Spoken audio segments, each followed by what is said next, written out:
اعوذ باللہ من الشیطان الرجیم بسم اللہ الرحمن الرحیم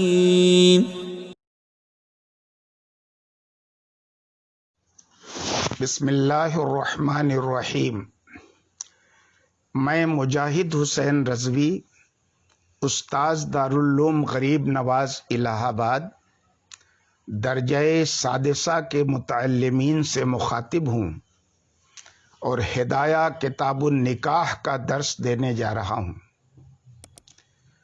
آج جو مسئلہ مجھے پڑھانا ہے اس مسئلے کا تعلق جمع بین الاختین کی حرمت سے ہے۔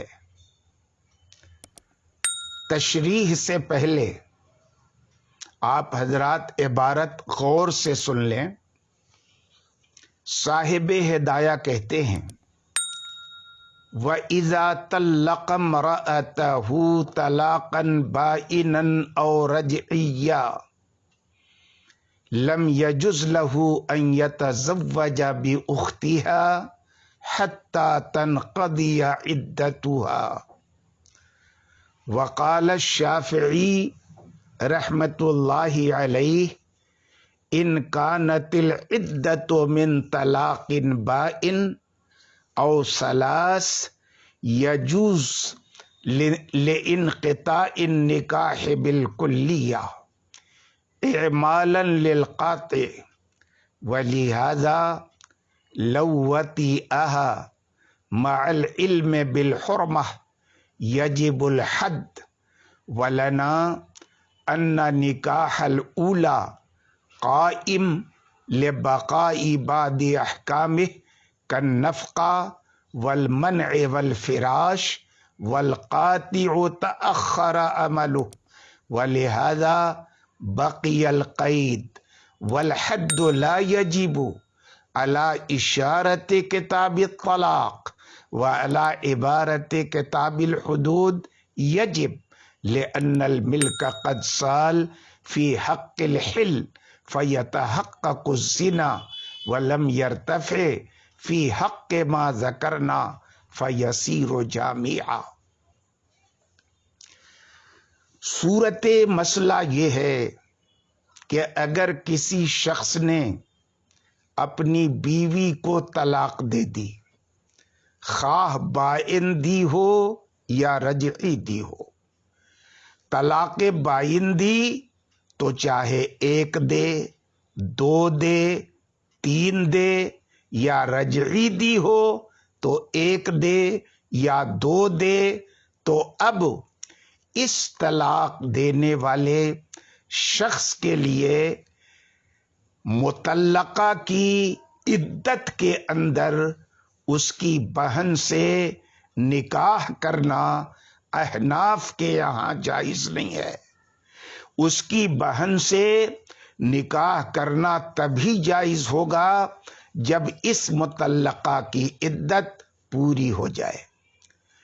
لیکن سیدنا امام شافعی رحمۃ اللہ علیہ اور سیدنا امام مالک رحمۃ اللہ علیہ کا مسلک یہ ہے کہ اگر شوہر نے اپنی بیوی کو طلاق بائن دی ہے، چاہے طلاق بائن ایک ہو یا دو ہو یا تین طلاق یعنی مغلظہ ہو، کیونکہ بینونت کا سب سے اونچا درجہ تین طلاق ہے، تو ان دونوں صورتوں میں اس مطلق کے لیے اس مطلقہ کی عدت گزرنے سے پہلے اس کی بہن سے نکاح کرنا درست اور جائز ہے۔ کیا دلیل دیتے ہیں سیدنا امام شافعی اور امام مالک؟ وہ دلیل یہ دیتے ہیں کہ طلاق بائن سے یا طلاق ثلاثہ سے جو مغلظہ ہوتی ہے رجوع کا شائبہ نہیں ہوتا، یعنی طلاق بائن دے دی تو اب مرد کو रजअत का हक नहीं रहा। तलाक सलासा दे दी तो अब भी रजअत का हक नहीं रहा। इसलिए ये दोनों यानी तलाक बाइन और तलाक मुगल्लज़ा ये निकाह को खत्म कर देने वाले हैं।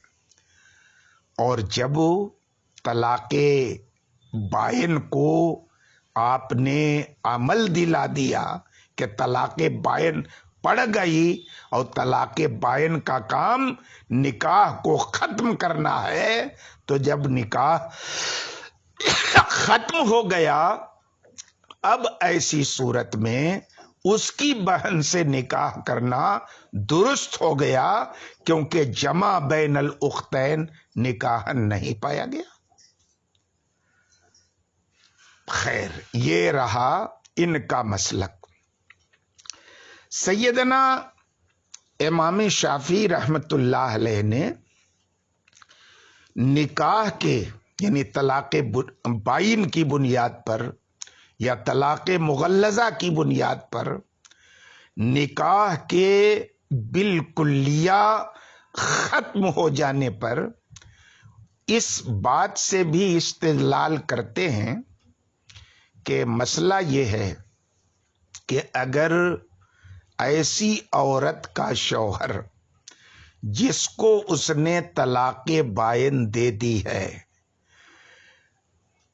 वो शौहर अपनी मोतद्दा बायना औरत से वती को हराम समझते हुए वती करेगा तो उस पर हद जारी होगी।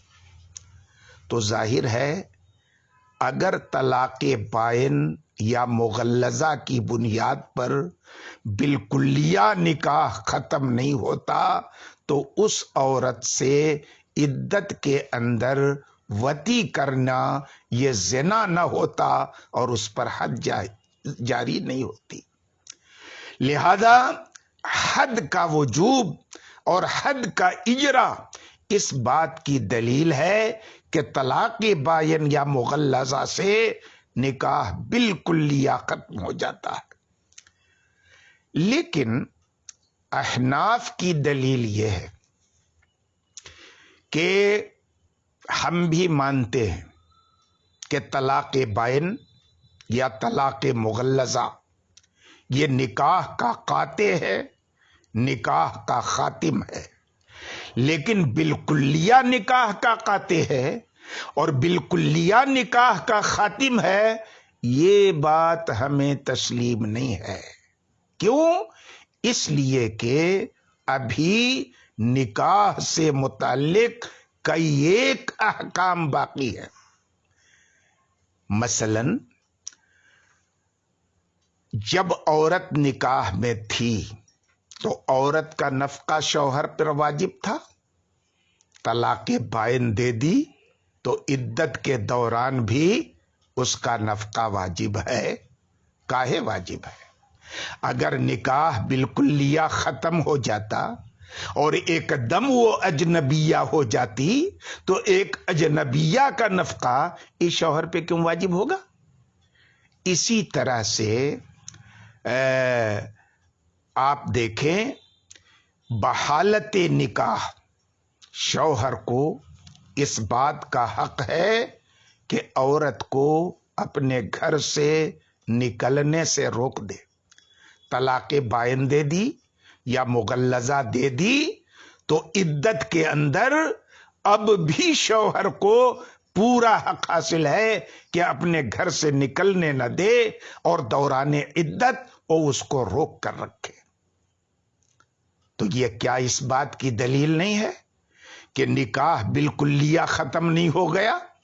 अगर तलाक बाइन या मुगल्लज़ा से निकाह बिल्कुलिया खत्म हो जाता तो औरत शौहर को क्यों हक मिलता उसको इद्दत तक रोके रखने का? तीसरी बात कि तलाक देने के बाद अगर 2 साल से पहले पहले उस औरत ने कोई बच्चा जन्म दिया तो अब ये बच्चा किसका कहलाएगा? शौहर का कहलाएगा। शौहर का कहलाएगा। तो गोया के अलवलद लिलफराश वाला, फिराश वाला जो हुक्म है वो बरकरार है, शौहर से बच्चे का नसब साबित होगा। तो जब तलाक के बाइन और मुगल्लजा के बाद भी निकाह के इतने मुतअल्लिकात बाकी हैं, तो फिर ये कहना कि औरत का निकाह बिल्कुलिया खत्म हो जाएगा और दौरान इद्दत उसकी बहन से निकाह कर ले तो निकाह हलाल होगा, ये सही नहीं है।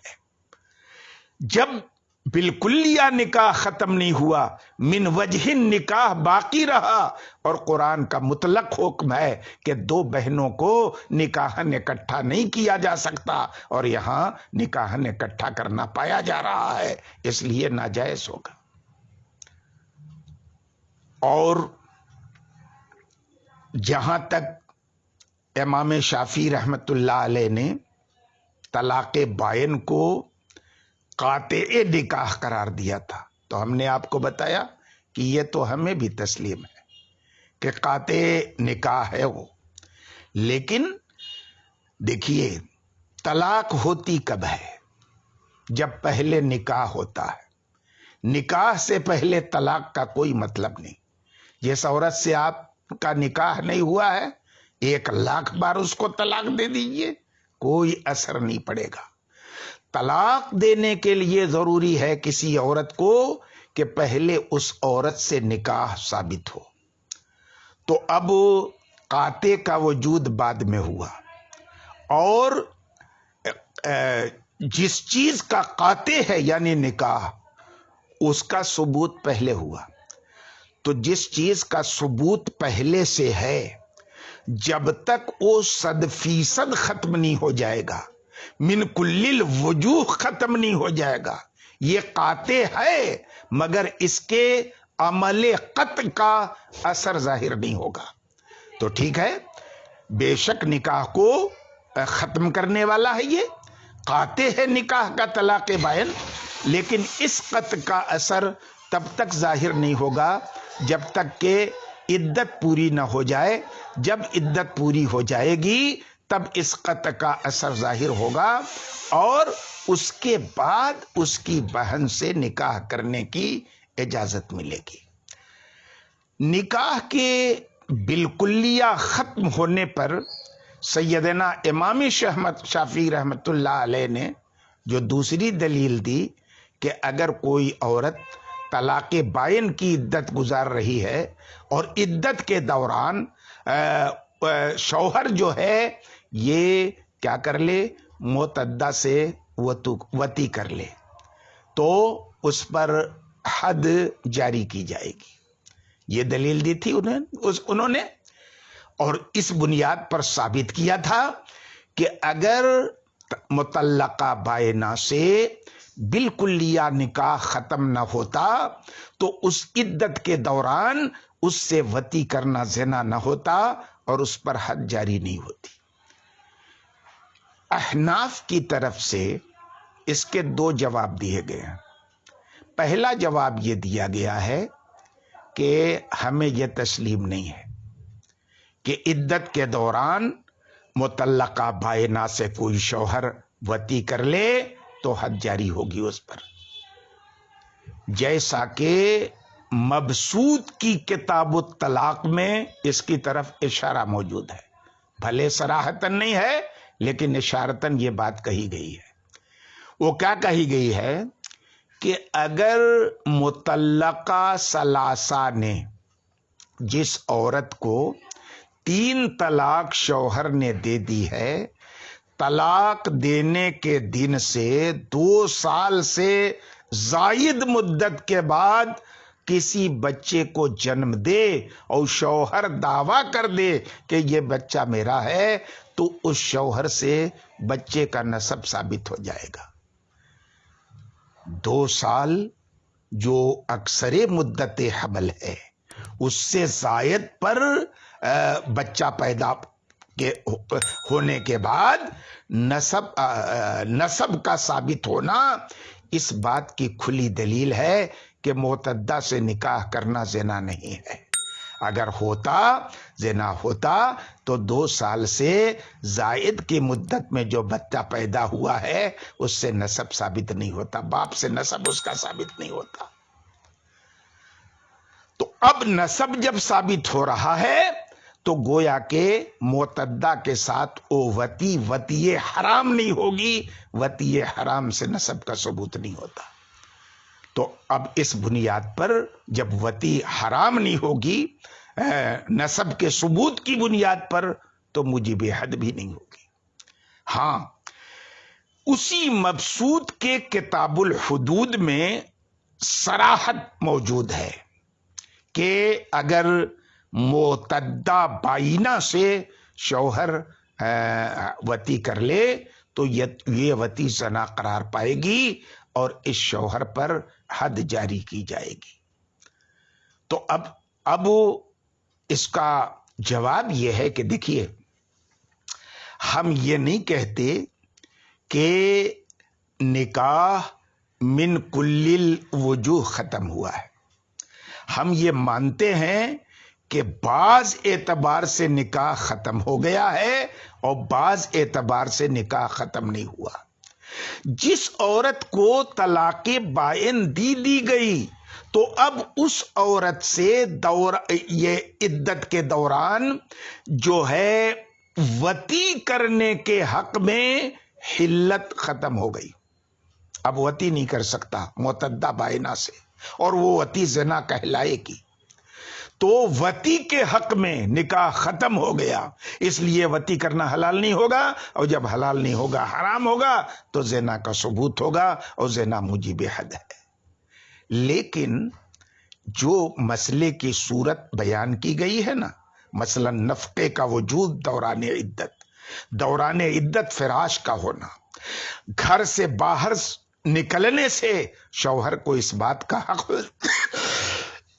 حق ہونا کہ اسے روک دے، ہے نا، اس کے حق میں حلت نکاح قائم ہے نا۔